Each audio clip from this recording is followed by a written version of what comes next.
Hi, welcome to CPSB-TV. I'm Matthew Steckling, and I'm here with head Sulphur football coach Chris Towery. Thanks for joining us. Well, thanks for having me today. Coming off an impressive 6-4 finish with a playoff berth last year, how did you try to improve this offseason? Well, one of the things that we tried to do after last year was try to take the next step in the program with our offseason and with getting a lot of kids back. We only had 8 seniors last year. You know, the expectations were that we were going to be a very average football team, and I think those guys did a great job of exceeding expectations and getting us into the playoffs.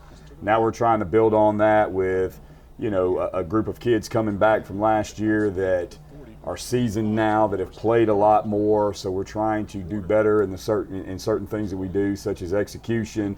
We had a great off season. We worked hard in the off season in the weight room during the summer, preparing ourselves to play. So hopefully we can take the next step of the program and take it where it needs to be. All right. What are some anticipations for this year? You know, the anticipation is that the expectations have changed. The expectations now are that we have a lot of guys back, although we are battling several injuries at this time. That we take the next step of the program, that we compete at a district-wide level with the higher tier teams in the district, and that we, you know, go out there and execute on a high level on all 3 phases of the game: offense, defense, and special teams every week. Just taking the program to the next level. Who are some new starters that have impressed? You know, offensively, we had a lot of guys back last year. New starters this year, you know, we've had Garrison Burgess move over to running back. He would be a new starter at running back for us. Austin Babas has had to play a lot at tight end this year. We do have John David LaFleur back. He's been injured, so we'll have a good 1-2 punch at the tight end position. Obviously, on the O-line, we have Dawson LeBrun back, who was a starter last year. Noah Mouton, who was also a starter last year. Lane Ackle, who was a starter last year.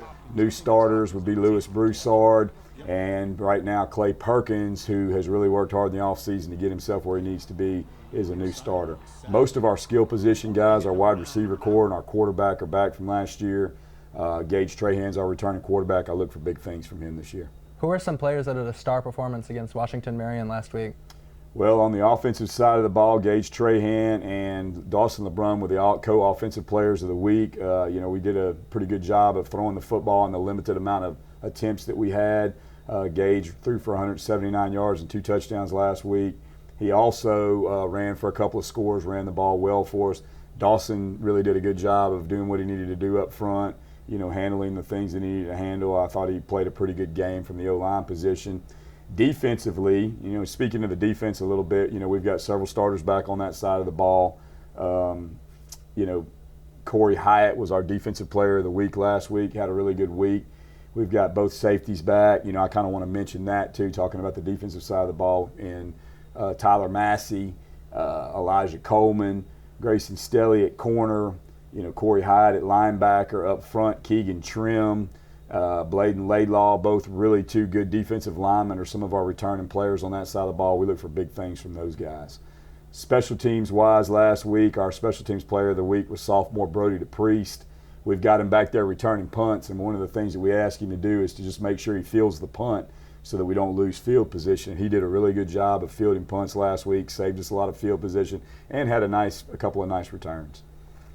What were some positive of last week's win? You know, just getting out there and executing on both sides of the ball and in special teams were a positive thing. Offensively, I feel like we've got to execute more consistently to be good. You know, there's times where we're executing, we're doing things right, and then we take a step back, we don't execute on a particular play. Defensively, I felt like, you know, we were aggressive getting to the football. We've got to make sure that we play assignment football and do the things we need to do. Special teams wise, just don't let the special teams beat you. Don't let your kicking game beat you. Be solid in your kicking game, be fundamentally sound in it, and, you know, those were things that we took from last week's game. We have a tough game against Acadiana this week. How do we plan on defeating the Rams? Well, one of the things that I told the guys offensively is that we have to execute on a consistent basis, and it goes back to that thing again, kind of the process. And what I mean by that is they have a lot of team speed. So, you know, if we're able to complete some passes or throw the ball well and stuff, even then we're probably going to get tackled in space from time to time, and those things we have to come back and do it again, and we have to do it again, and we have to execute consistently again. Defensively, they run the split back veer. They're really good at it. They've done it for decades, and so that requires us to really, you know, be assignment sound. I told the guys on defense that Their only job this week is to do their job, not to make plays that they don't need to make, but plays that are assigned to them within the defensive scheme that we're running that week. If we can play fundamentally sound, aggressive, tough, and assignment sound football on defense, I think we got a chance to slow them down.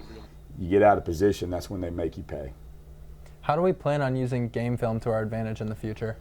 Well, game film, we use a lot of game film with our kids. We film our practice with a drone, so we have a drone out at practice every day, which is really, really good. I just had a guy in my office a few minutes ago, and while I was sitting there watching practice, and he was talking to me, he was like, man, that is a great view. It's such a great teaching tool to be able to film the practice from the drone and to be able to show the kids the different angles and stuff, so you can use that as a teaching tool. During the games, we film 3 different angles of the game. We have a wide angle, a tight angle, and an end zone angle, so we get all 3 of those angles for the games. Once again, great teaching tool. You know, the end zone angle is really important to an offensive lineman because they need to see themselves playing from that angle, and that's how you correct mistakes and correct fundamental flaws. Same thing with the defensive lineman. They need to see themselves playing from that angle. So having those resources to be able to go out there and use those cameras and make sure that we have that great film to be able to teach these guys off of are huge.